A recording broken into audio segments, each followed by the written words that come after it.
Der mutige General Napoleon Bonaparte erringt erste Siege. Vorwärts, Männer!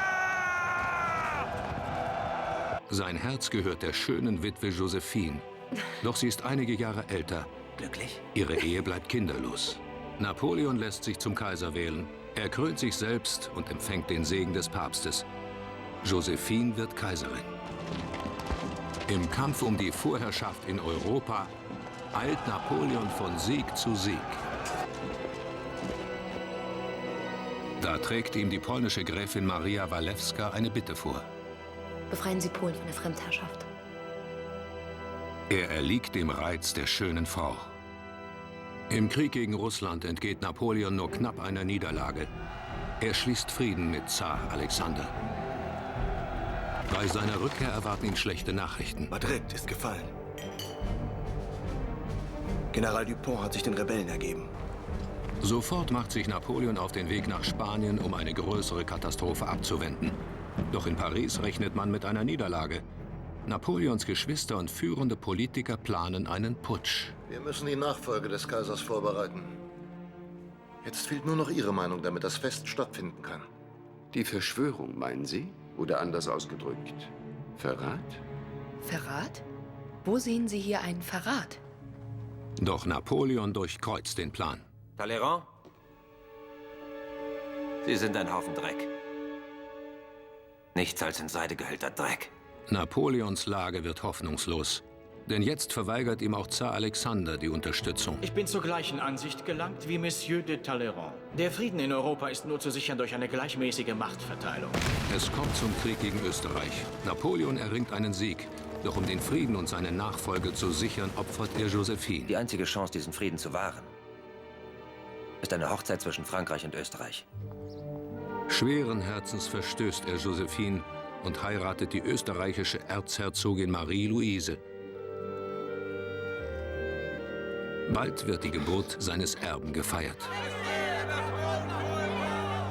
Als es zum Bruch mit Zar Alexander kommt und ein Krieg bevorsteht, holt er sich Rat bei Josephine, der großen Liebe seines Lebens. Geh bitte nicht nach Russland. Doch Napoleon befolgt ihren Rat nicht. Kampflos nimmt er Moskau ein. Sire, sämtliche Gebäude hat man mit Zündern versehen. Sämtliche Wasserleitungen sind sabotiert worden. In wenigen Tagen wird Moskau in Schutt und Asche liegen.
C'est nous, sire.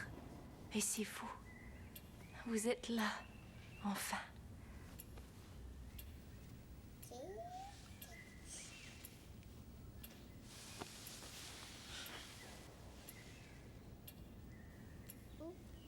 Messieurs, la première charge du roi de Rome. Et comme vous le voyez, il a décidé d'attaquer les hauteurs comme je l'ai fait à Austerlitz. Et là, sire, nous sommes loin d'Austerlitz. La déroute de nos armées... Pas la déroute, monsieur.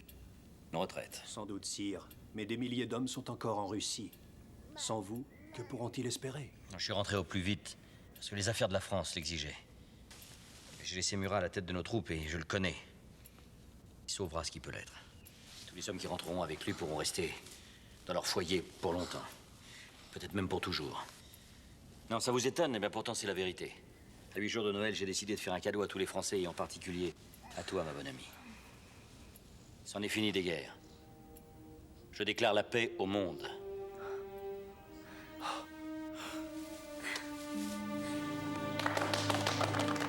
Bravo, sire. Bravo.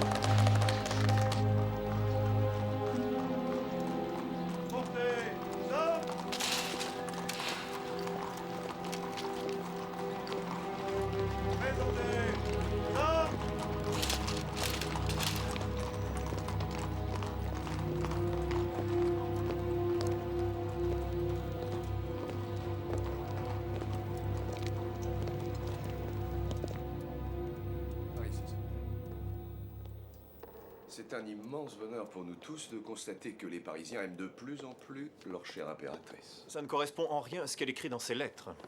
Non? Bon, ce doit être par discrétion, je suppose.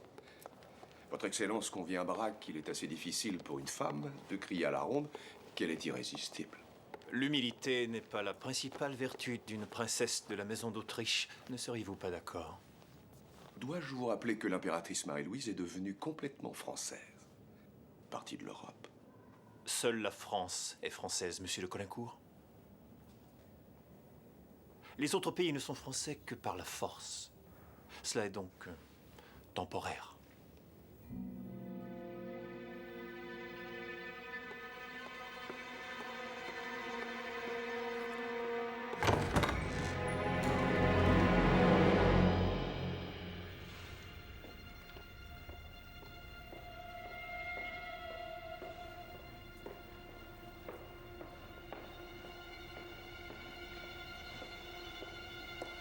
Approchez, Metternich.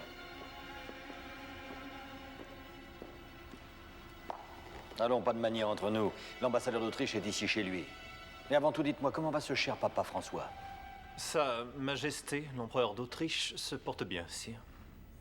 Et vous? Moi, je vais on ne peut mieux depuis que j'ai déclaré la paix au monde. Admirable formule, sire. Content qu'elle vous ait plu, ça m'est venu comme ça. Dans ce cas, sire, vous ne pourrez qu'accepter les conditions que l'empereur François m'a chargé de vous transmettre. Les conditions? Oui. Que va-t-on obtenir de la France en échange de cette paix qu'elle demande avec tant d'insistance? Je crains, Metternich, que vous m'ayez mal compris. Je ne demande pas la paix. Je la fais. Mieux, je l'impose. J'ai peur que la France ne soit guère en position de vouloir imposer quoi que ce soit, en l'occurrence, sire. Tout le monde est au courant que vous avez perdu le plus gros de vos troupes en Russie.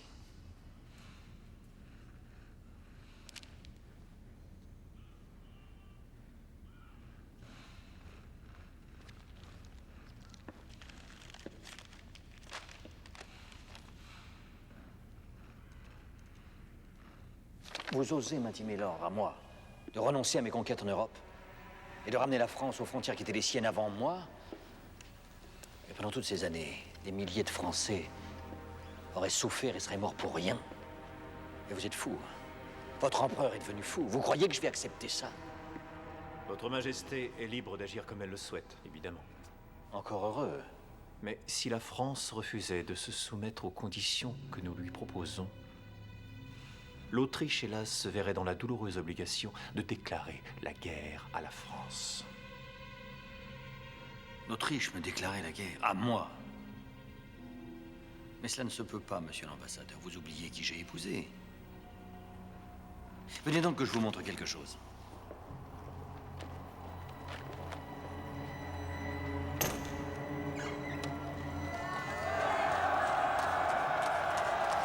Il m'a suffi de 3 mois pour reconstituer la Grande Armée. Voici un de mes nouveaux régiments.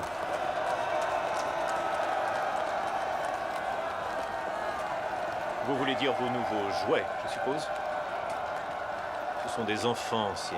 Vous auriez tort de les mépriser, monsieur. Car ces jeunes gens s'appellent des Marie-Louise. Ils portent le nom de ma femme. Parce que l'impératrice est le plus sûr garant de la paix. Grâce à elle, du sang autrichien coule dans les veines de mon fils. Et si votre empereur me déclare la guerre, il la fera du même coup à sa propre fille et à son petit-fils. Soyez assurés que l'empereur François est loin d'avoir oublié qu'il a donné sa fille comme impératrice à la France. Mais il se doit avant tout de n'être guidé que par une seule idée, l'intérêt de son peuple.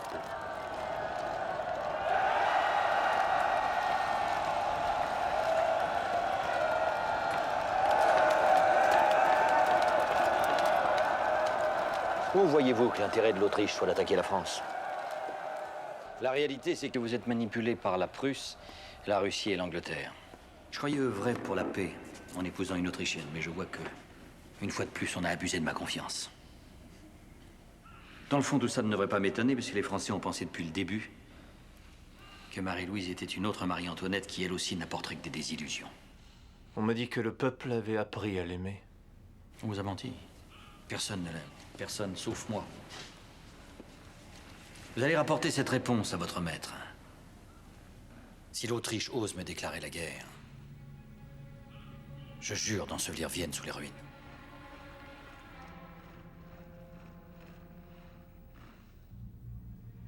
Vous êtes perdu alors, sire.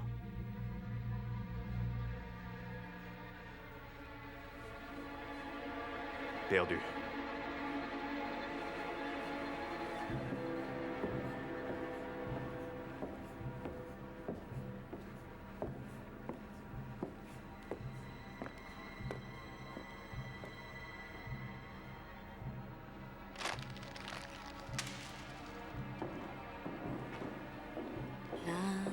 Für mein Prinzchen ist nun Schäfchen und Vögelein nun, Garten und Wiesen verstumm und auch kein Bienlein mehr so.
En somme, vous désertez. Sire, je sais que vous ne le pensez pas vraiment. Le maréchal Murat prévenait seulement votre majesté qu'il devait rejoindre son royaume de Naples pour y chercher des renforts. C'est moi qui t'ai fait roi. Il ne faut que par moi ton royaume. Si je tombe, tu tombes aussi. Et je ne crois pas un mot de ces renforts que tu vas soi-disant chercher. La réalité, c'est que tu as négocié ton départ avec les Autrichiens. Que cherchez-vous à me dire? Ne m'oblige pas à être plus précis. Murat, tu as un moyen, un seul, de me convaincre de ta loyauté. Reviens de Naples avec des troupes prêtes à se faire tuer pour moi.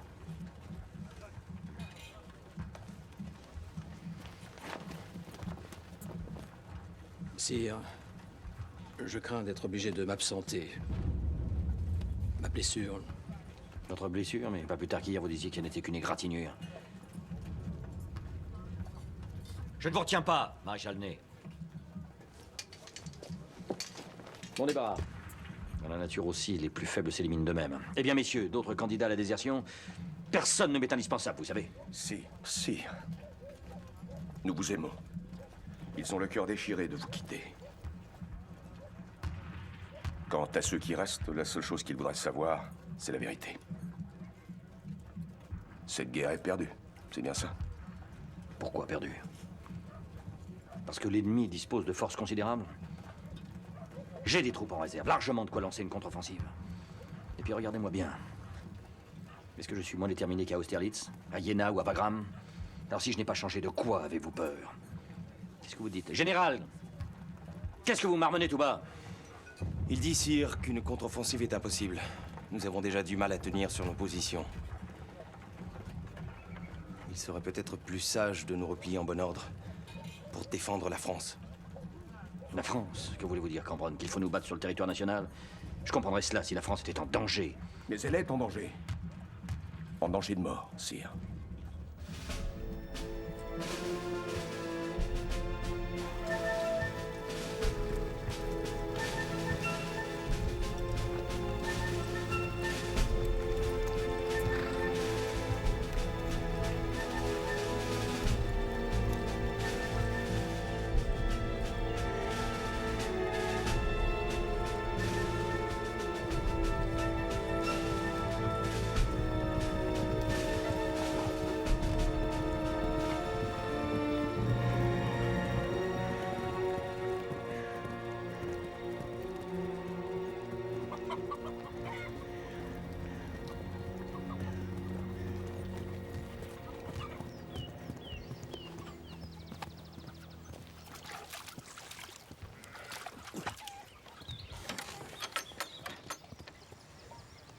Allez-vous-en! Je n'ai plus rien à vous donner! Plus de lait, plus de farine, plus de légumes, je n'ai plus que mes poules. Et si vous me les prenez et que la guerre continue, qu'est-ce que j'aurai pour vivre? Gardez vos poules, ma brave femme. Nous voulons seulement des chevaux. Vous en avez des chevaux, même que vos culs sont dessus. Il nous faut des chevaux de travail.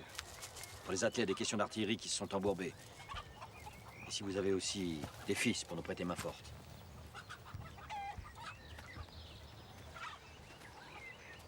Des fils, j'en avais 2. Mais ce maudit Napoléon les a fait tuer. Et quand je le retrouverai en enfer, tous les supplices du diable ne seront rien à côté de ce que je lui ferai endurer, moi, à ce monstre. Sire, nous perdons du temps.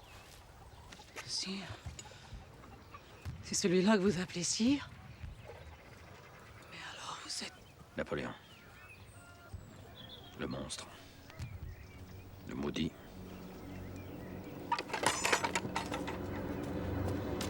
Non, laissez.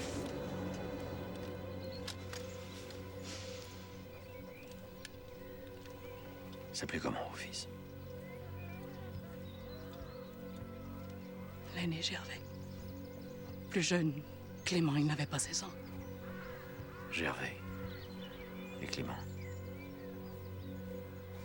Faudrait pas qu'ils soient morts pour rien.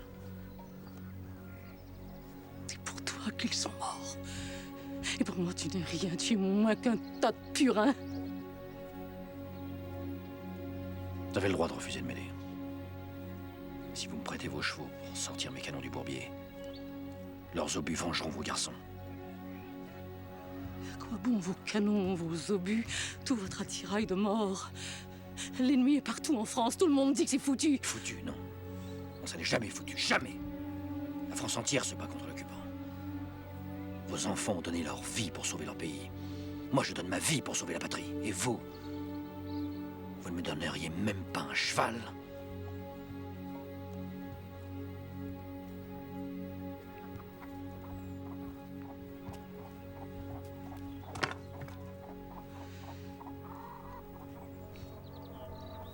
Que l'un de vous vienne avec moi dans l'enclos.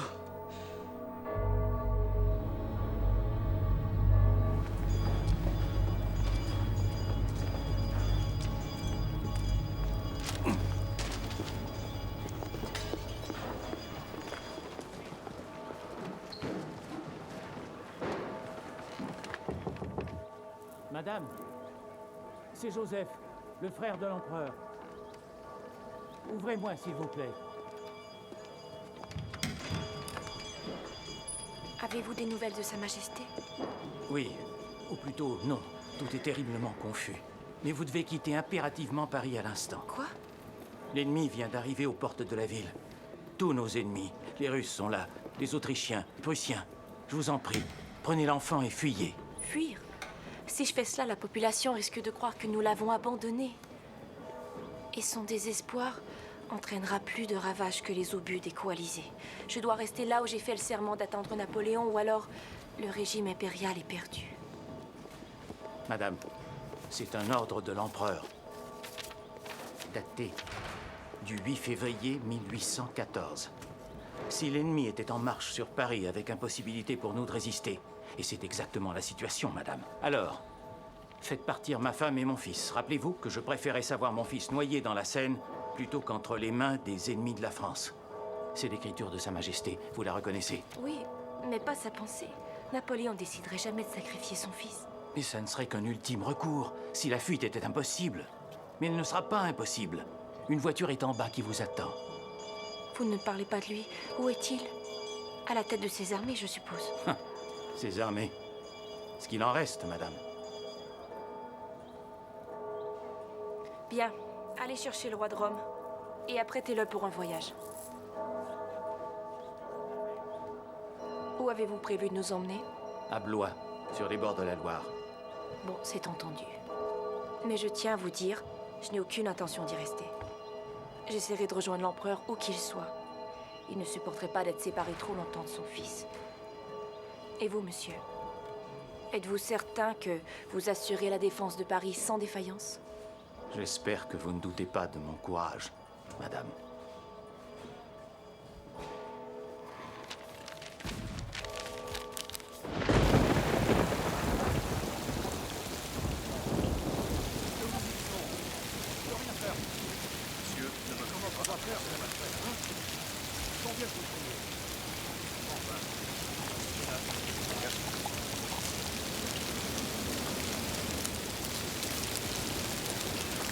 J'accepte de nous donner des chevaux frais. Nous serons à Paris dans 1 heure, sire. Il n'écrit pas vive l'empereur. C'est la première fois. En effet.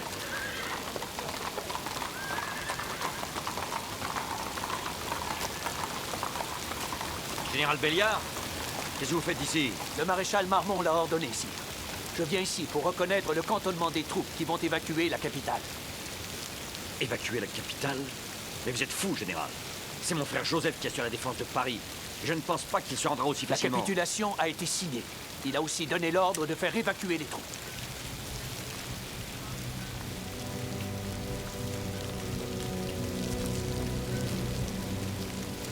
Peu importe que l'armée se replie. Le peuple, lui, ne se soumettra pas. Les Parisiens ne m'ont jamais manqué. Je les appellerai à se soulever et à prendre les armes pour chasser l'ennemi. La bataille de Paris sera décisive. Il n'y aura pas de bataille de Paris, sire.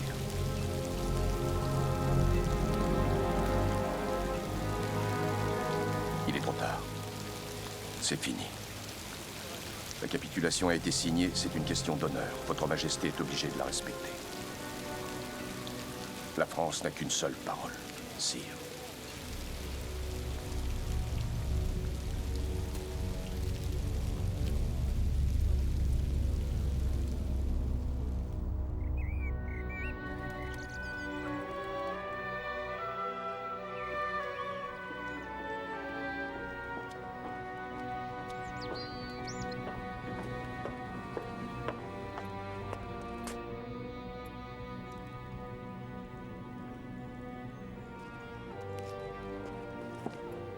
Lui aussi, il s'en va.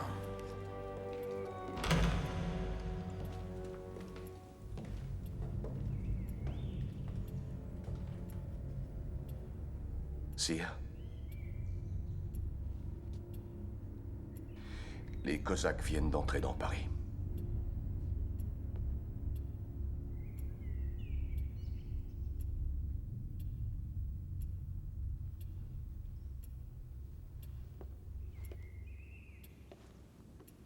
Les Parisiens sont prêts à toutes les lâchetés pour protéger leur ville. Ils ont même applaudi la décision des puissances alliées exigeant votre abdication.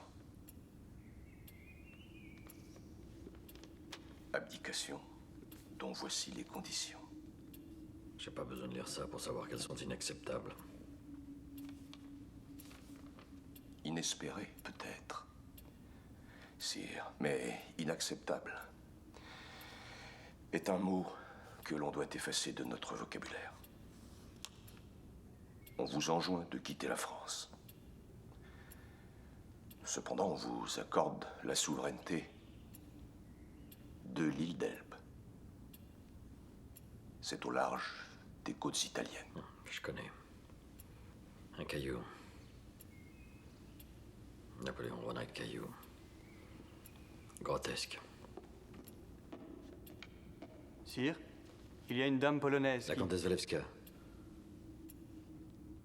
À tous, j'ai beaucoup donné. Et aujourd'hui, tous m'abandonnent. À elle, j'ai toujours refusé ce qu'elle désirait le plus au monde. La souveraineté de sa chère Pologne. Et elle est quand même venue. Dois-je la conduire jusqu'à votre majesté? Oui. Non. Non, je ne peux pas la voir.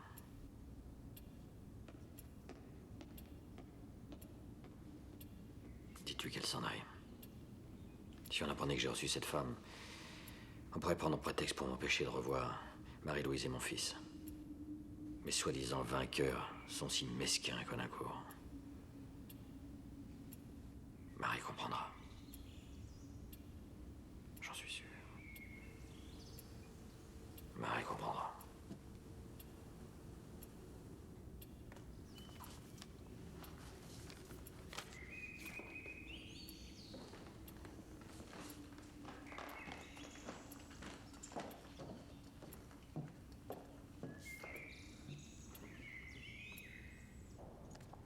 Qu'a-t-on décidé pour lui? L'exil, Pour toujours? ça ne dépend pas de lui, madame. Mais est-il possible d'envisager que l'empereur soit d'accord pour jouer le rôle d'un roitelet de carnaval? On l'a autorisé là-bas, reconstituer une cour royale. Une sorte de cour. Vous voulez dire que je pourrais lui rendre visite? Ah oui, peut-être pas tout de suite, bien sûr. Mais... Madame, l'empereur,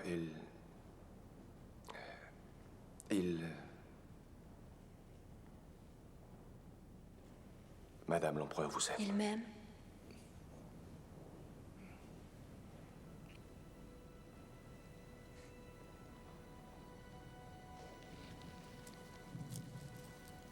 Vous remettrez ceci à l'empereur. Dites-lui bien que ce n'est pas parce que je suis fâchée contre lui, mais parce qu'il pourrait en avoir besoin. Je connais ses ennemis. Nous avons les mêmes. Il fera en sorte qu'il n'ait plus rien. Et surtout qu'il ne soit plus rien. Madame.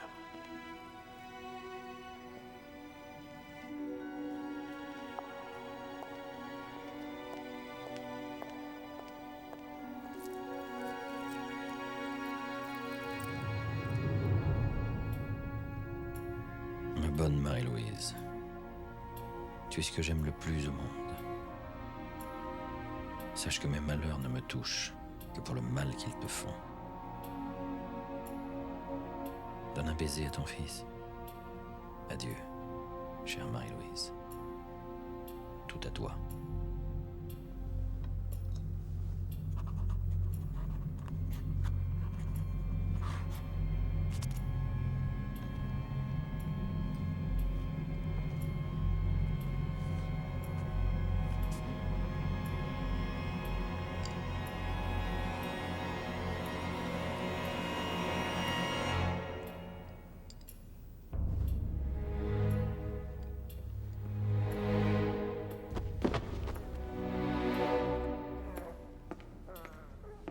Votre Majesté? Votre Majesté. Oh mon Dieu. Votre Majesté. Allez, vite! Allez, par ici!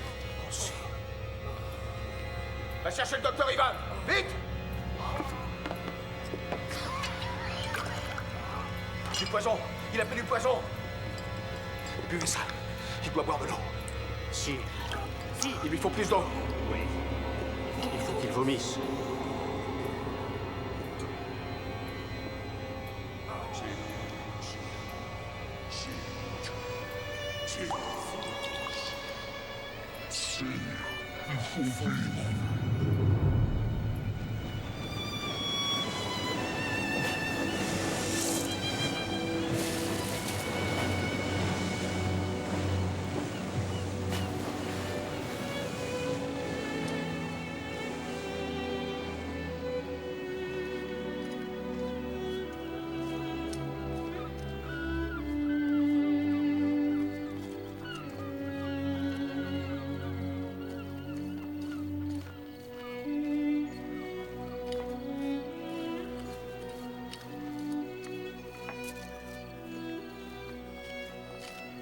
Elle me rappelle la Corse et Fèvre. Le soleil aussi. Il y a beaucoup de choses ici qui me rappellent la Corse. On n'est pas si mal après tout. On est loin. Loin de quoi? Des bivouacs dans la boue? Des carrosses sur lesquelles on jette des bombes? Des hommes qui t'ont trahi, des femmes qui t'ont été infidèles? Oh. Crois-moi, Napoléon, il n'y avait pas tellement de bonheur à régner sur la France. Il y en a encore moins à régner sur cette île. Régner? Mais ici, tu règnes pas. Non, tu es plutôt comme un propriétaire terrien. Ce que tu aurais été encore si tu étais resté. C'est mon père qui a voulu que je devienne un soldat. C'est lui qui m'a amené en France pour faire mes études. Et il m'a pas demandé mon avis. Tu ne serais pas resté de toute façon. Notre île était trop petite. Même la France, tu l'as trouvée trop petite. Il a fallu que tu l'agrandisses. Et encore, et encore. C'est pas la France que je voulais voir grandir, ce sont ses idées. Son amour de la liberté, son audace, sa jeunesse. Voilà ce que je voulais étendre à toute l'Europe. Et l'Europe n'a pas voulu de ton cadeau français. Peut-être que le ruban que tu as mis autour avait un peu trop la couleur du sang. Tu crois pas? C'est l'Angleterre qui n'a pas voulu. Ce sont les Anglais qui manigancent tout depuis le début. Sans eux, je ne me serais jamais engagé en Espagne. Sans eux, le tsar serait resté mon ami. Et l'empereur d'Autriche n'aurait pas oublié que je faisais partie de la famille. Je suis sûr que ce sont les Anglais qui empêchent ma femme et mon fils de venir me voir. Eh bien, moi, vois-tu, je crois que c'est elle qui n'a pas envie de venir ici. Ta femme est redevenue autrichienne. Tu ne la reverras jamais, ni elle, ni ton fils.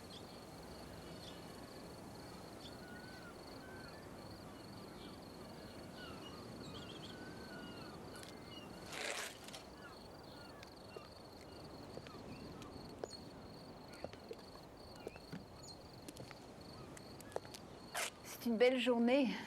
Tu devrais peut-être un peu te distraire.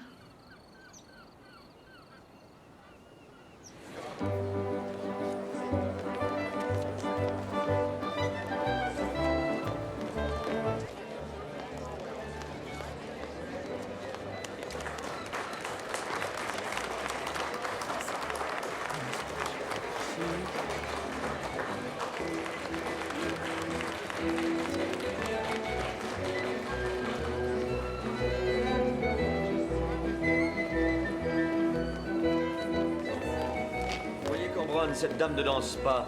Faut vous dévouer. Mais sire, c'est la femme du poissonnier. Et alors? Vous êtes bien le fils d'un marchand de bois.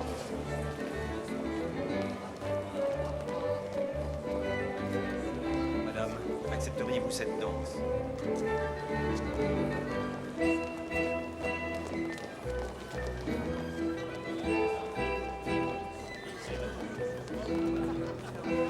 Napoléon. Ubiscumque Félix. C'est du latin, ça veut dire Napoléon est heureux partout, c'est ma nouvelle devise.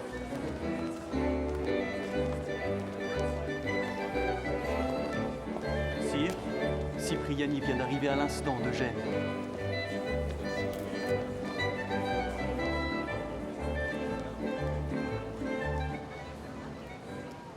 Enfin, toi, personne n'a rien suspecté? Je me suis présenté comme votre intendant venu acheter les denrées introuvables dans l'île. Sitôt qu'on leur parle affaire, les Génois ont tendance à perdre toute méfiance. Je vous rapporte une bonne et une mauvaise nouvelle. La bonne est très bonne, mais la mauvaise est pire que mauvaise. Commence par elle. Les Anglais se méfient. Ils ne croient pas que vous finirez vos jours ici. Le fait que l'île d'Elbe ne soit qu'à 3 ou 4 jours de mer de la côte française les empêche de dormir. Ils envisagent de vous transférer sur une autre île. Une autre île? Impossible. L'île d'Elbe m'a été attribuée comme résidence par un traité international signé par toutes les puissances. Les Anglais n'en ont que faire. Leur plan est de s'emparer de vous pour vous conduire clandestinement à Sainte-Hélène. Sainte-Hélène? C'est au milieu de l'Atlantique Sud, à des milliers de kilomètres de toute terre habitée. Et quelle est la bonne nouvelle? Elle a intérêt à être vraiment bonne pour compenser celle-là. Je pense que votre Majesté l'appréciera. Selon mes informateurs, la situation en France est sérieusement et rapidement dégradée. Après avoir accueilli les Russes et les Autrichiens en libérateurs, le peuple commence à vomir. L'empereur avait raison, dit-on, de vouloir étriper ces gens-là. Quant au roi Louis XVIII, il fait vraiment l'unanimité, mais contre lui. Les Parisiens en colère sont si nombreux à jeter leurs cocardes blanches qu'il paraît que les égouts s'en sont trouvés bouchés. Diable. Il donnerait beaucoup pour vous voir, sire. Il vous réclame, et de tout cœur. Je dispose ici d'un brick et d'une goélette. Des petits bateaux. Et taillés pour la vitesse, on pourrait peut-être surprendre et tromper la surveillance de la flotte anglaise. Il suffirait d'une nuit très obscure.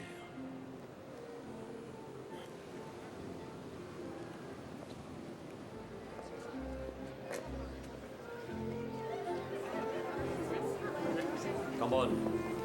Pardon. Il y a du nouveau. Prévenez le général Bertrand et rejoignez-moi après le bal. Bien, sire. Je crois que sa femme vous cherche.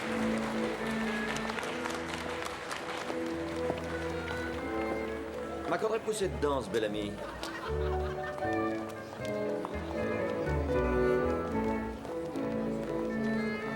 Vous, ma petite Fanny, vous avez pleuré. Si c'est Bertrand qui vous fait des misères, dites-le moi, je le punirai. Vous savez comment? Je ferai de vous ma maîtresse.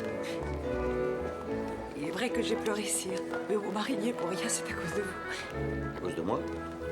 Oui, sire. En pensant au chagrin que j'allais vous faire. J'ai reçu une lettre de France, de Colincourt. Il aurait mieux fait d'écrire directement à votre Majesté au lieu de me choisir comme messagère d'une aussi triste nouvelle. Il n'est rien arrivé à mon fils ou à ma femme. C'est Joséphine? Sire, elle est morte. Sire, elle est morte. On a d'abord cru à un refroidissement, mais c'était plus grave, une angine purulente. La pauvre femme a lutté courageusement pendant quelques jours. Et puis les fièvres ont eu raison d'elle. Colincourt m'écrit que ces derniers mots ont été Bonaparte, l'île d'Elbe, le roi de Rome.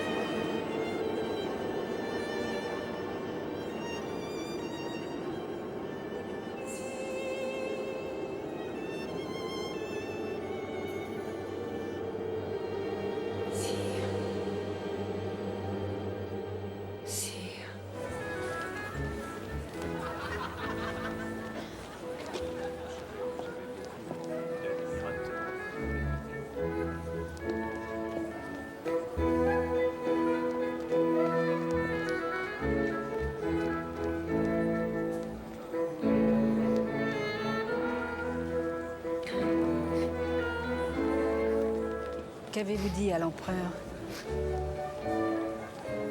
L'ex-impératrice est morte.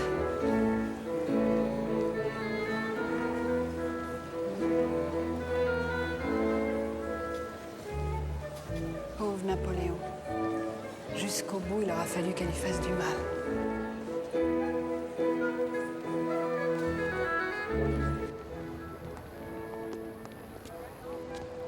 Cambronne. Allez chercher les éphémérides. Je veux savoir quand aura lieu la prochaine éclipse de lune. Messieurs que le brick l'inconstant et la goélette soient conduits dans un coin retiré du port où ils seront discrètement repeints, afin de pouvoir être pris pour des navires anglais. Bien, sire.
Sire, on loge tout près.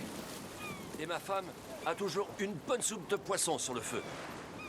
Vous seriez mieux chez nous pour attendre l'arrivée du reste de votre armée. Tu la vois, mon armée. C'est tout? C'est avec ça que vous comptez chasser le roi et sa bande de coquins? Si vous voulez du monde pour vous aider, prenez mes garçons. Ils n'ont que 9 et 10 ans, mais ils sont déjà débrouillards. J'ai une escopette dans mon cabanon. Laissez-moi le temps d'aller la chercher. Tu n'auras pas besoin de te servir d'une arme.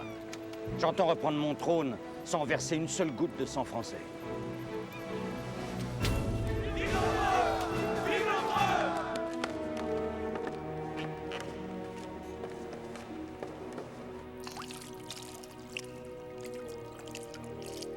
Monsieur de Talleyrand-Périgord, prince de Bénévent, demande à être reçu par Sa Majesté le Roi. Prince de Bénévent, et quoi encore? Vous m'obligeriez, monsieur, en renonçant à vous affubler de ces titres de carnaval dont vous a gratifié l'usurpateur. Qu'est-ce que c'est? Une dépêche de Chappe, administrateur en chef du télégraphe. À voir son agitation, cela semble de la plus haute importance. Oh, l'agitation. Est-ce que je me suis agité, moi, durant toutes les années que l'inénarrable Bonaparte a passé à se prélasser dans ce fauteuil? J'ai attendu mon heure et mon heure est venue. Et à présent, le fauteuil est à moi. On y est très mal, d'ailleurs. Je vais le faire refaire. Vous savez ce qu'elle raconte, votre dépêche? Bien sûr que non. Bonaparte a débarqué en Provence. Portez donc ça au ministre de la Guerre. Il verra ce qu'il convient de faire.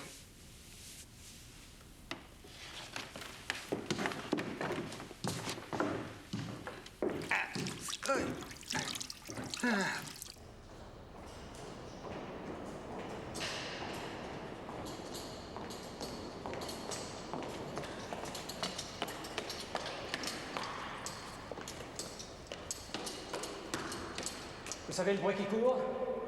Napoléon se serait échappé de l'île d'Elbe. Quelle idée ont eu ces fichus Anglais de le déposer sur une île? Un homme comme ça, on l'enferme dans une forteresse. Si on veut réussir à l'enfermer, il faudrait l'attraper d'abord. Avec un régiment, nous en aurons facilement raison. Je vais de ce pas offrir au roi de m'en charger. Je lui ramènerai le forcené dans une cage de fer. Vous ne croyez pas qu'il serait préférable de le ramener mort et dans une charrette? Ce serait dommage. Les Parisiens sont si friands d'émotion. Ils seront ravis de le voir enfermé dans sa cage. Agrippé au barreau, rugissant de rage comme un fauve assoiffé de sang qu'il est. Je suis étonné, mais pourquoi autant de haine après une pareille dévotion? On peut vous retourner la question, il me semble. Oh, moi, je n'ai fait que le servir. Et changer de maître est tout naturel dans la vie d'un serviteur. Mais vous l'avez aimé. Tout le monde dit que s'il a tenté de se suicider à Fontainebleau, c'est parce que vous l'aviez lâché. Foutaise. J'étais pas le seul à prendre ma liberté. Presque tous ceux qui l'avaient suivi, qui avaient cru en lui. Et vous n'avez aucune crainte qu'il puisse les séduire encore? Avec quoi? Napoléon n'est plus qu'un homme traqué, isolé. Il n'y a plus que ses pieds pour marcher.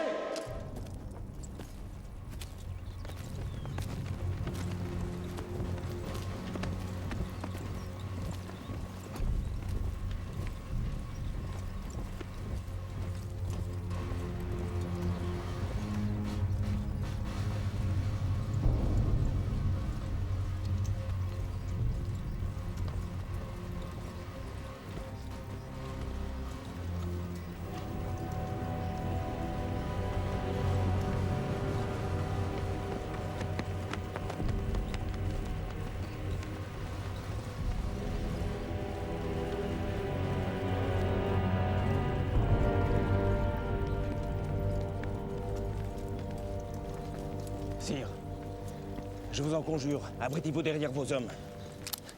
Et laissez-moi essayer de parlementer. Avec les armes à la main, rangez-moi donc ça, Cambronne. Mais sire! Non, merde! Plaît-il? Non, rien. Je reconnais leurs insignes. C'est le 5e de ligne. C'est Ney qui les commande. Soldats! Prêts à faire feu!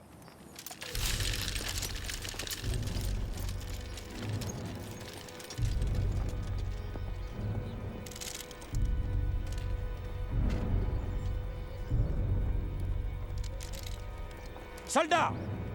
L'arme au pied!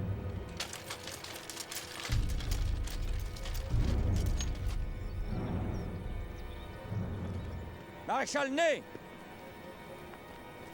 Soldats du 5e de ligne! Je suis votre empereur. À mon commandement! Feu!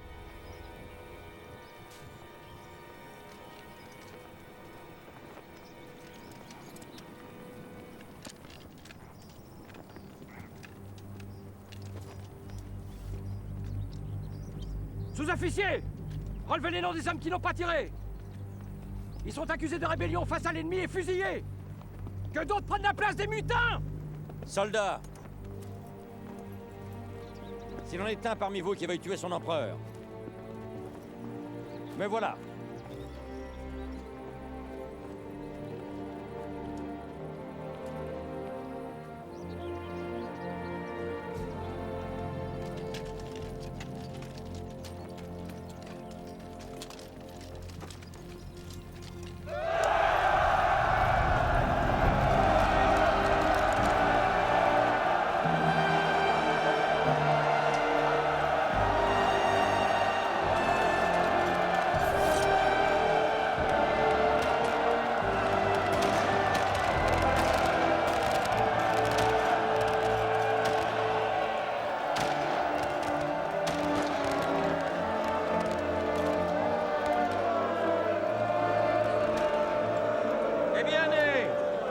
Faut du temps.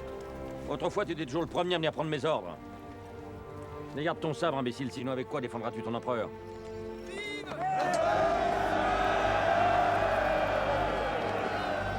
Vous avez raison, sire. Il est encore loin jusqu'à Paris. Officiers et soldats du 5e de ligne, en colonne par 4 et musique en tête. Et foutez-moi ces chiffons en l'air, nom de Dieu! Le drapeau tricolore, ou rien!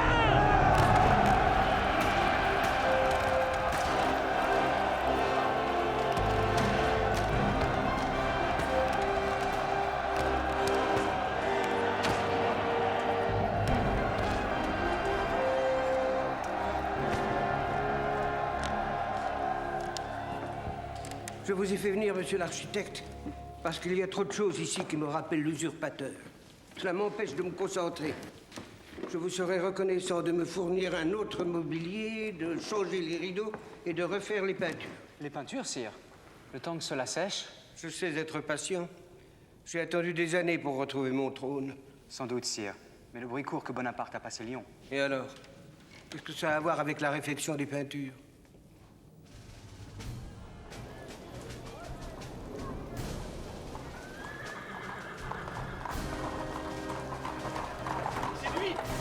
C'est Napoléon!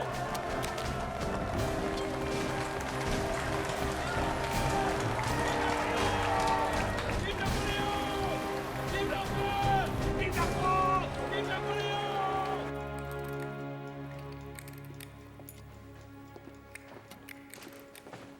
Dehors. Dehors. Votre Majesté. Demain, monsieur, demain. Pour l'heure, il est grand temps d'aller nous coucher. Napoléon vient juste d'arriver à Fontainebleau. Il marche sur Paris. Alors tout est fini, n'est-ce pas? À lui tout seul, il a repris la France. Qui eût pu l'imaginer? Votre Majesté, il faut partir sur le champ. Et j'aurais tellement préféré aller me coucher. J'ai déjà pris des dispositions pour assurer la fuite de Sa Majesté. Départ, monsieur. Je ne suis pas Louis XVI et je n'entends pas recommencer la lamentable épopée de la fuite à Varennes. Attention, attention, mes pieds, mes pauvres pieds. Et en plus de tout, il pleut. Poussez-moi là, encore. Voilà. Où que vous vous trouviez, sire, je vous rejoindrai. De grâce, monsieur de Talleyrand, ne dites plus rien.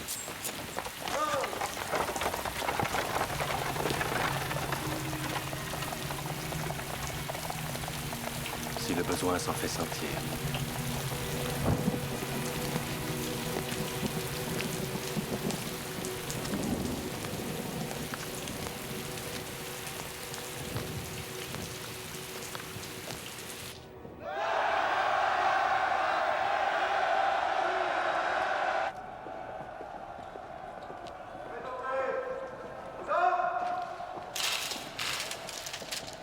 C'est ça, Colincourt. Jamais je n'ai connu pareil enthousiasme. Pas même le lendemain d'Austerlitz, pas même le jour du sacre, messieurs. Et si la France exulte, sire, l'Angleterre mobilise ses troupes. Et elle n'est pas la seule. L'Autriche, la Prusse, et il y a tout lieu de penser que la Russie en fait autant. Vous avez une nouvelle coalition contre vous, sire. Pourquoi faire la coalition? Pour ramener sur le trône de France un roi qui pleure ses pantoufles? Ah, pas du tout, sire. C'est vous qu'ils veulent mettre dans une cage. Né aussi prétendait me ramener en cage. Il est venu me manger dans la main. Tous, à la première victoire, viendront me manger dans la main. Victoire? Pensez donc à la guerre. Bien obligé, puisqu'on prétend me faire la guerre. Mais ce n'est pas moi qui demande du sang. Tôt ou tard, on finira par reconnaître que mon intérêt a toujours été de faire la paix. Et que si je ne l'ai pas faite, c'est qu'à chaque fois, on m'en a empêché. Sire, le maréchal Murat désire voir votre majesté. Murat.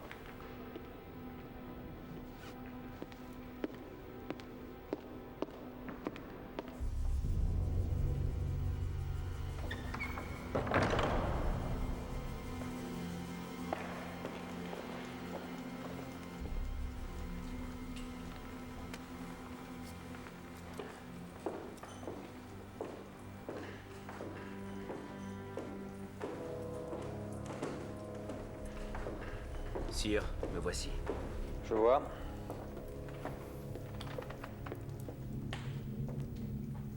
Tu es passablement en retard. Je croyais que tu devais venir me rejoindre. Après être passé à Naples chercher de soi-disant renforts. C'était il y a plus d'1 an déjà. Oui, je ne te le fais pas dire. Je sais que vous et moi avons eu une déplorable année, sire. Mais à quelque chose, malheur est bon, dit-on.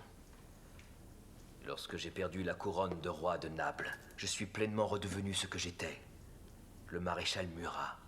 Murat, le grand cavalier. Celui dont vous aurez besoin pour cette guerre qui s'annonce. Besoin? Je ne crois pas. Ni besoin, ni surtout envie. Non, je te remercie de tes offres de service, mais je préfère m'en passer. Vous êtes donc à ce point rancunier? Rancunier? Je t'ai donné ma sœur. Je t'ai donné un royaume. Tu m'as trahi. Comment oses-tu te présenter devant moi, Murat? Je n'ai plus confiance en toi.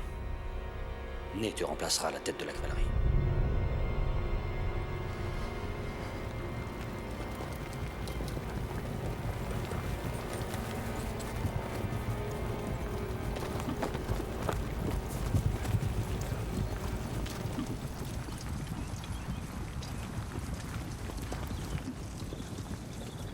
Nous allons affronter les régiments du Hanovre et du Brunswick, de Bavière et de Württemberg, les Hessois et les Piémontais, les Hollandais, les Belges, les Russes et les Prussiens, les Autrichiens et les Anglais. Ils seront 700 000. Et nous seulement 200 000. Non, ils seront 700 000 quand ils auront réuni leurs forces. Il faut les attaquer séparément. Battre les Prussiens de Blücher et les Anglais de Wellington avant qu'ils n'aient pu effectuer leur jonction. Je vous offre les Prussiens, Grouchy. Je vous remercie, sire. Et vous, les Anglais. Avec plaisir, sire.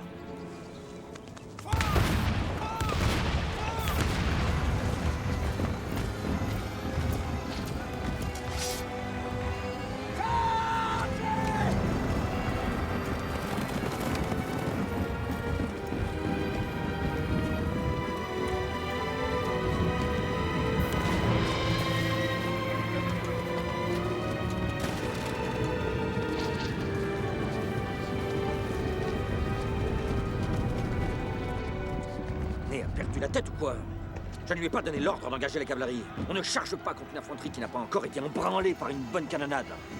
Je l'ai entendu dire qu'il voulait mériter sa réputation de meilleur officier de cavalerie de l'armée en s'illustrant par une charge qui aurait un résultat magnifique. Massacre de notre cavalerie, c'est ça qu'il appelle un résultat magnifique? Ce qu'il croit être de la bravoure n'est que de la bêtise. Une bêtise qui non seulement peut compromettre l'issue de la bataille, mais ne sort même de la France. Encore rappelle Grouchy d'en avoir fini maintenant avec les Prussiens. Qu'il fasse mouvement de façon à tomber sur l'aile gauche de Wellington. Bien sûr.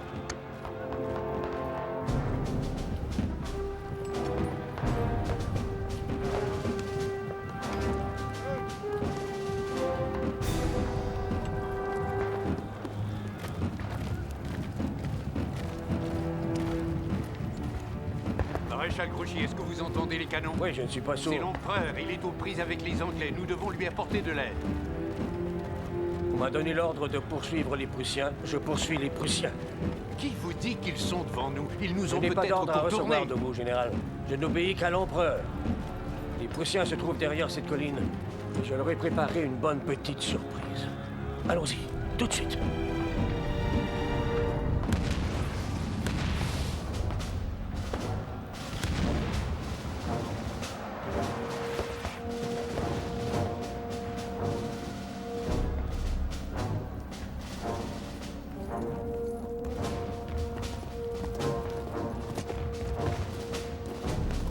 Là-bas, sire.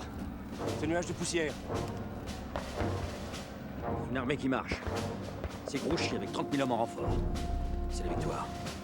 Envoyez tout de suite des éclaireurs, qu'on s'assure qu'il s'agit bien de l'armée de Grouchy. Mais qu'est-ce que vous avez tous aujourd'hui à prendre des initiatives avant d'entendre mes ordres?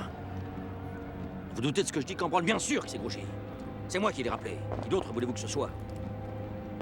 Ordre annulé, sire. Non, non, non, envoyez vos éclaireurs. Ça peut vous rassurer. Je ne sais pas pourquoi tout le monde semble avoir peur. Dès que Grouchy sera arrivé, dites-lui que je l'attends à la ferme de la Haie-Sainte. Nous allons apprendre aux Anglais. Bien sûr.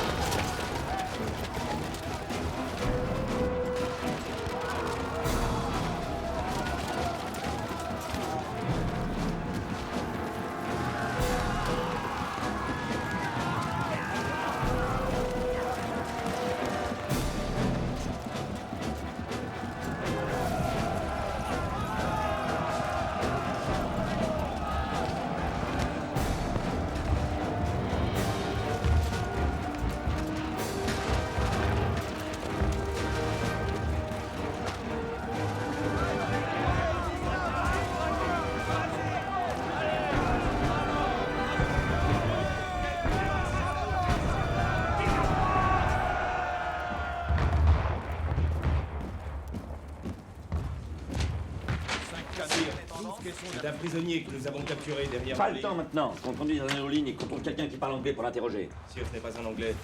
C'est un Prussien. Un Prussien? Comment ça, un Prussien? Où l'a-t-on pris? Cette armée qui s'approche. Ce n'est pas Grouchy. C'est toute l'armée prussienne avec Blücher en tête. Parce qu'elle existe encore, l'armée prussienne? Mais que fait-on de Grouchy? Mais qu'est-ce qui se passe? Pourquoi ne fait-on pas ce que je dis? Pourquoi ne peut-il compter sur personne? Sire, nous faisons tous pour le mieux. Oui. Pardon. Je sais que vous avez tous à cœur de me servir. Qu'on fasse donner la garde. Ce sont nos dernières forces. Je sais. Je sais.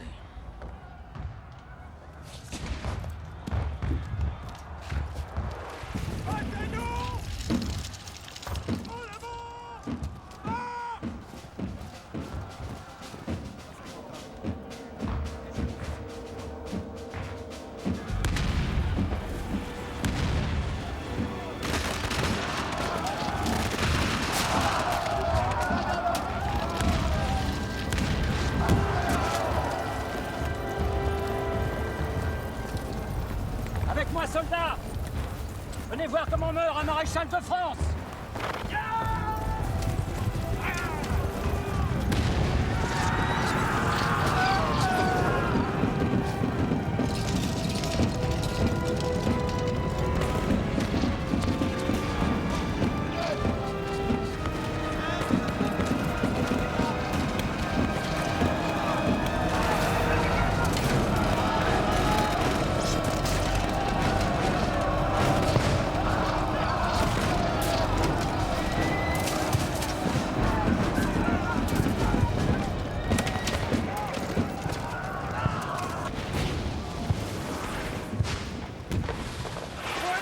Soldiers! No one will ever forget your courage, but it's time to lay down your arms. Merde! Chargez!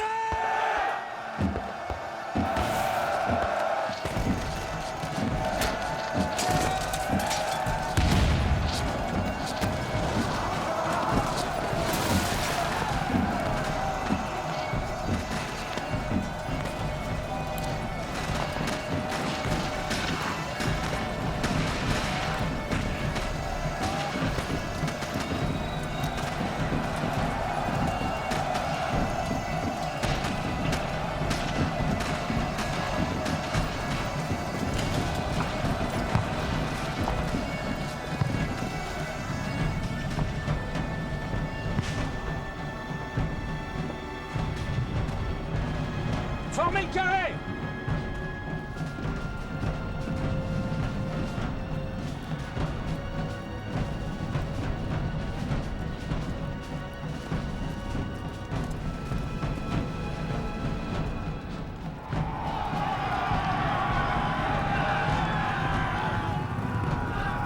Couvrez la retraite!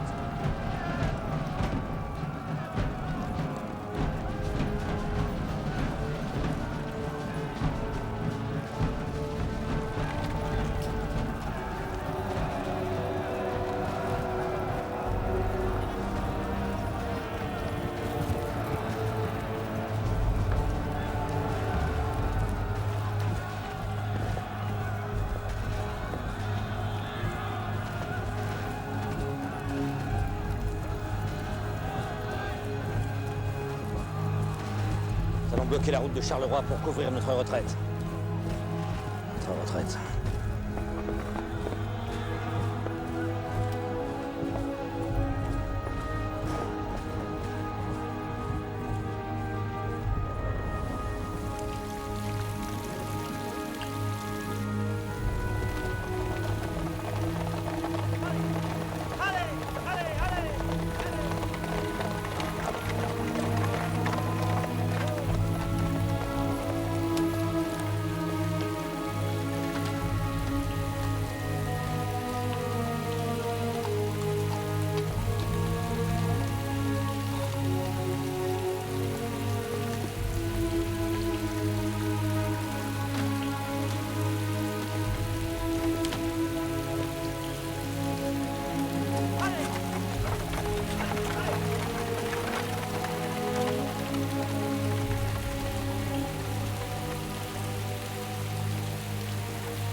Cette fois, le coup que j'ai reçu est mortel, Colincourt. Mortel.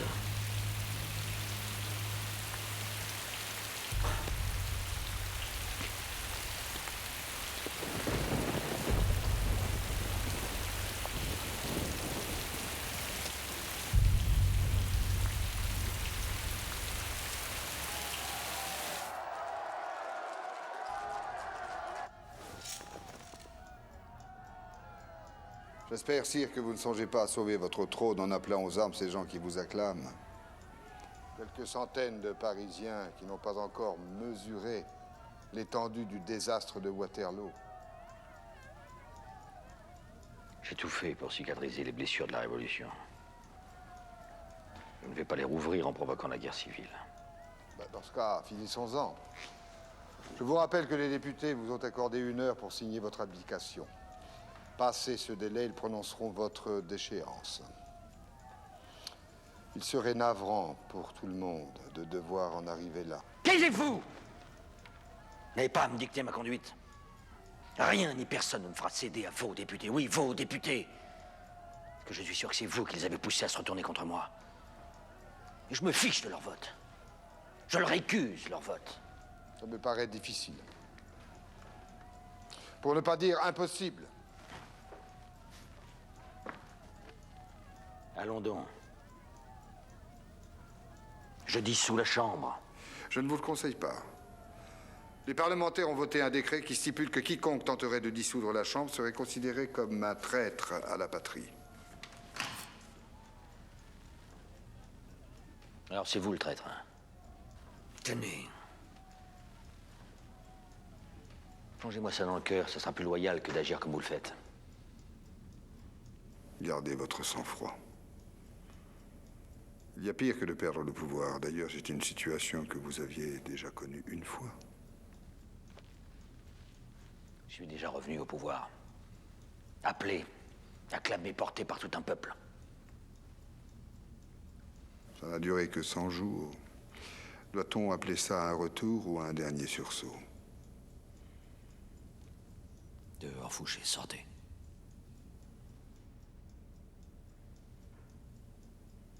J'obéis, sire. Vous avez encore 1 heure pour exercer ce qui vous reste de pouvoir. Passé ce délai, ce sera moi qui devrai vous prier de quitter ce bureau. J'aurais dû vous faire pendre.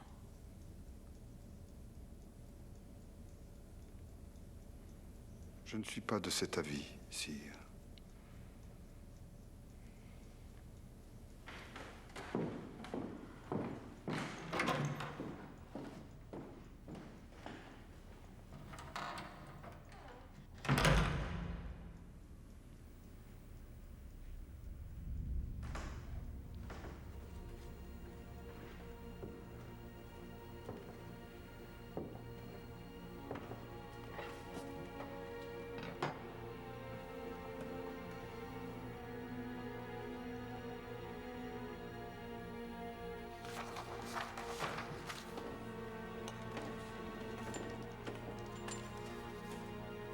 Paris, ce 24 juin 1815. Français, je m'offre en sacrifice à la haine des ennemis de la France. Puissent-ils être sincères dans leurs déclarations et n'en vouloir réellement qu'à ma personne. J'abdique et je proclame mon fils sous le nom de Napoléon II, empereur des Français.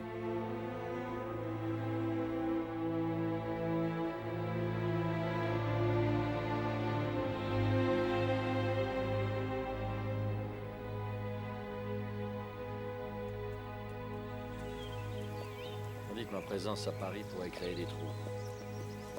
Alors j'ai pensé à me réfugier ici. Ma maison est ta propriété et peut-être n'as-tu pas envie de... Oh, je vous y accueille de grand cœur, sire. À partir de cet instant, vous êtes ici chez vous. Transformé, décoré, modifié. Agissez exactement comme il vous plaira. Je me garderais bien de toucher à quoi que ce soit. J'aime cette maison telle qu'elle est, c'est-à-dire telle que ta mère l'a voulu. Et puis d'ailleurs, je ne resterai que quelques jours parce que j'ai de grands projets. Mon sire, je vous en prie, vous ne pensez pas. Sur toi, je ne veux plus régner. Mais le désœuvrement me paraîtrait insupportable. Alors je pars pour l'Amérique, je vais commencer là-bas une nouvelle carrière. La science, intense. Il y a si longtemps que j'attends ça. J'envisage une traversée du continent américain du nord du Canada jusqu'au sud de la Terre de Feu. Cet immense voyage qui me tiendra occupé pendant plusieurs années va me permettre d'étudier tous les phénomènes de la physique du globe. Si je vais au bout de ce rêve, je laisserai le souvenir d'un grand savant et on oubliera que j'ai été aussi empereur.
Merci.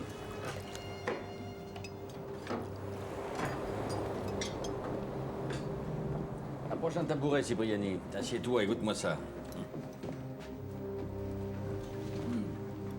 Voilà une soupe de poisson comme nous n'en aurons pas en Amérique. L'Amérique, nous n'y sommes pas encore, sire. Une flotte anglaise croise à quelques encablures de la côte avec mission d'arraisonner tout navire battant pavillon français. J'aurais pris les mêmes dispositions moi-même. Bon, on ne s'échappera pas par la mer et par voie de terre. J'arrive de Rochefort. La ville grouille littéralement de troupes envoyées par Louis XVIII. Tout plutôt que de tomber entre les mains de ce gros porc. J'ai pensé à un plan. On vous cache dans un baril, on embarque le baril sur un petit navire de pêche rempli de morues.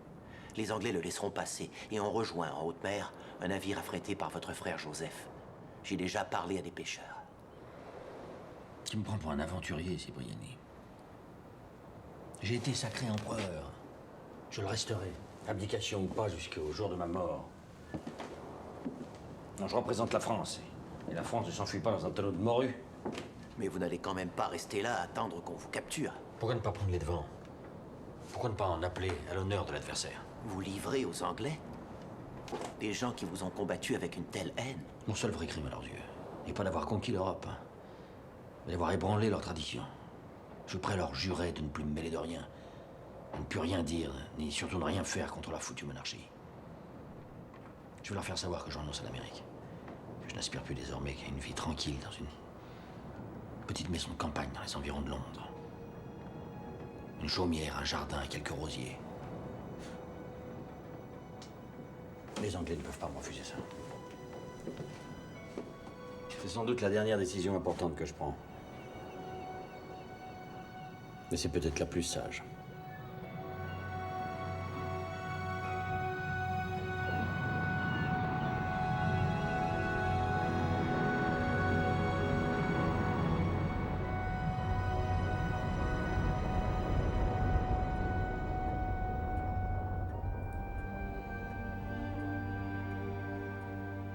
Et vous savez la suite, Miss Betsy. Alors que le navire anglais sur lequel j'étais monté en toute confiance, mouillé en rade de Plymouth, le premier lord de l'Amirauté me fit savoir que je n'étais pas autorisé à débarquer. Au mépris des lois de l'honneur, flétrissant ainsi son pavillon à tout jamais, l'Angleterre, revenant sur sa promesse et faisant de son hôte un prisonnier, m'assignait à résidence sur l'île de Sainte-Hélène. Mais Sainte-Hélène, c'est tout de même mieux qu'être enfermé dans une prison anglaise ou être envoyé en Russie. Sainte-Hélène est une prison. Ce qui me la rend à peu près supportable, c'est votre présence. Oui, nous sommes devenus de grands amis. Quand vous êtes arrivé, j'avais si peur de vous au début. Mais aujourd'hui, c'est la dernière fois que nous nous voyons. Encore une nouveau taquinerie, n'est-ce pas? Il ne vous a pas suffi l'autre jour de me brûler les doigts avec de la cire de bougie? Vous êtes décidément bien anglaise. Méchante comme une teigne. Nous repartons en Angleterre. Mon père a reçu sa nomination à Londres. À la demande d'Hudson Law, bien sûr. Ça charne à faire de vie autour de moi. Tous ceux que j'aime sont envoyés les uns après les autres. Ah, je sais très bien ce qu'il fait. Sans témoin, il sera plus libre pour perpétrer son horrible forfait.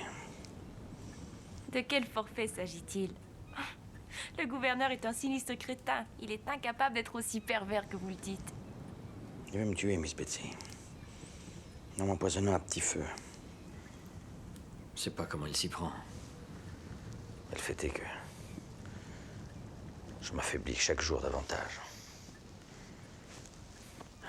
Et la nuit. À Londres, quand vous apprendrez ma mort, rappelez-vous de ce que je vous ai dit aujourd'hui. Rappelez-vous de tout ce que je vous ai raconté pendant ces 3 années. Vous m'avez fait la bonté de venir me tenir compagnie.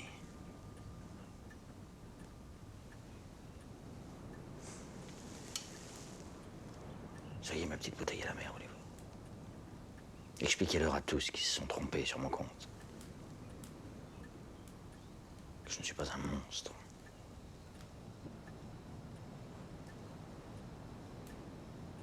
Mais je ne veux pas que vous me quittiez sur une impression aussi lugubre. Puis on ne voit rien ici. Non. Marchand, les lampes! Non, je vais le faire. Je vais m'occuper de la lumière. J'ai bien peur de n'avoir rien d'autre à vous offrir comme cadeau d'adieu.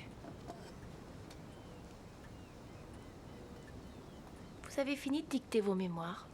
Presque. Et qu'est-ce que vous avez écrit sur moi? Rien. Parce que je n'ai pas le moindre intérêt? Parce que vous êtes le maître du monde et moi je ne suis qu'une petite chose inutile? La couronne impériale de France fera moins pour ma légende que la couronne d'épines comme m'impose à présent l'Angleterre. Mais vous, petite fille, vous ne faites pas partie des épines, au contraire. Là, vous n'avez rien à faire dans ma légende. Dans mon cœur, c'est différent. Le cadeau d'adieu est très beau. Que puis-je vous offrir? Voyez-vous une babiole que vous aimeriez emporter en souvenir de moi? Donnez-moi une mèche de vos cheveux.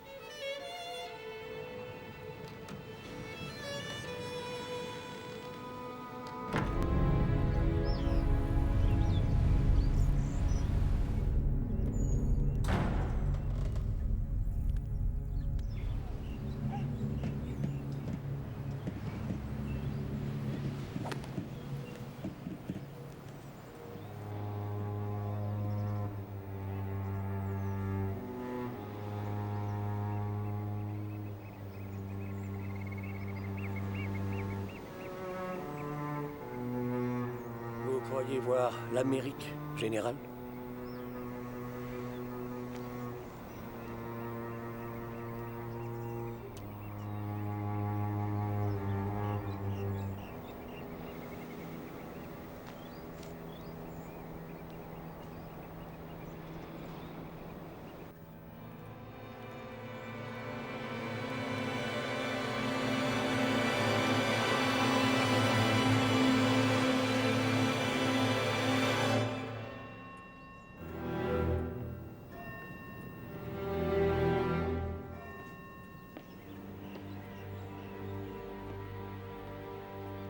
C'est toi, marchand. Oui, sire. Est-ce que je peux faire quelque chose pour votre majesté? Non.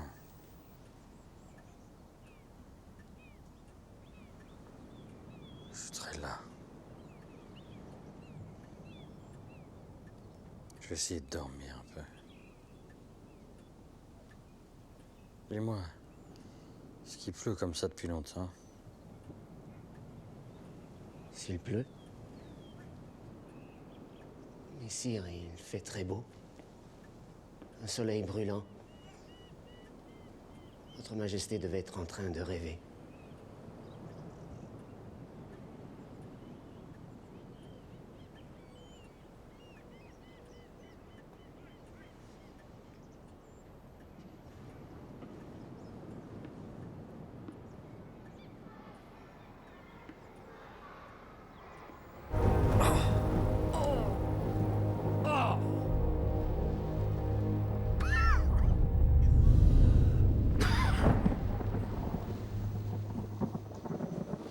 Ça va aller, sire. Ce n'était qu'un mauvais rêve. L'orage va s'éloigner sur la mer et demain il fera beau.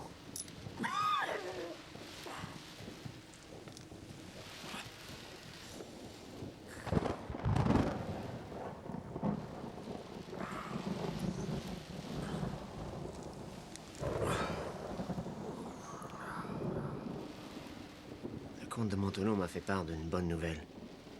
Madame, votre mère va vous envoyer d'Italie un nouveau médecin. Et aussi un prêtre.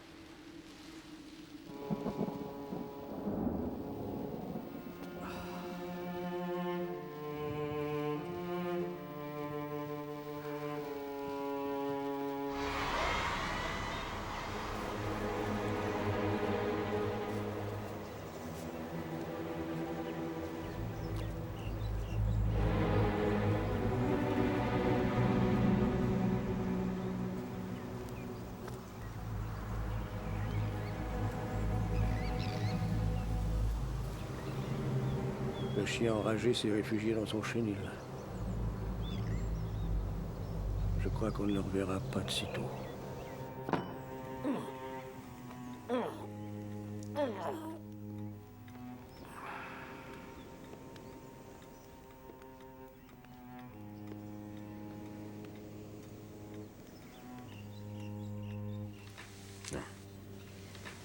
Ça m'aide à dormir. Aujourd'hui, je n'échangerai pas mon lit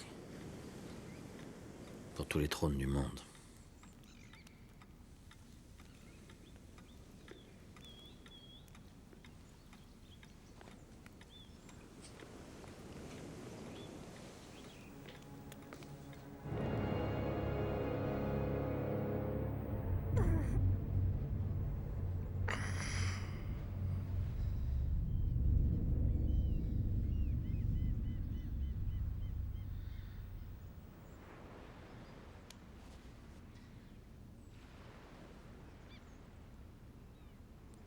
tête.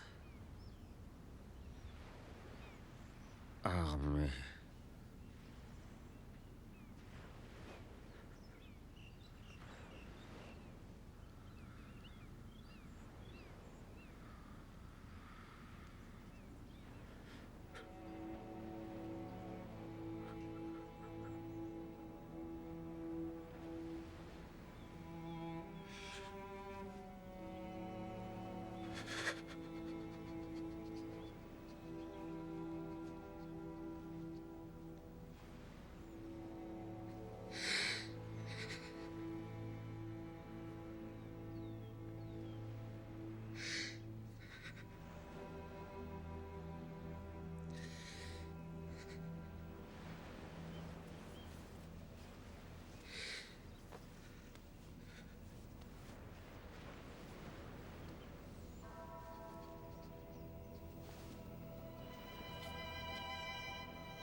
Napoleon starb am 5. Mai 1821 im Alter von 51 Jahren. Erst 1840 wurden die sterblichen Überreste des Kaisers nach Paris überführt. Mehrere Millionen Menschen, darunter zahlreiche Zeitzeugen, begrüßten feierlich den Leichnam Napoleon Bonapartes. Nach einem Triumphzug durch die Stadt fand er endlich seine letzte Ruhe im Invalidendom. Napoleons Sohn, der König von Rom und späterer Herzog von Reichstadt, ist als Napoleon II. Bekannt. Er hat jedoch nie regiert und stand Zeit seines Lebens unter Arrest am Hofe des österreichischen Kaisers. Im Alter von 21 Jahren starb er an Tuberkulose. Louis Napoleon, Sohn von Napoleons Bruder Louis und Josephines Tochter Hortense, regierte Frankreich zunächst 2 Jahre als Präsident, bis er 1852 als Napoleon III. Zum Kaiser erhoben wurde. 1871 starb er im Alter von 62 Jahren.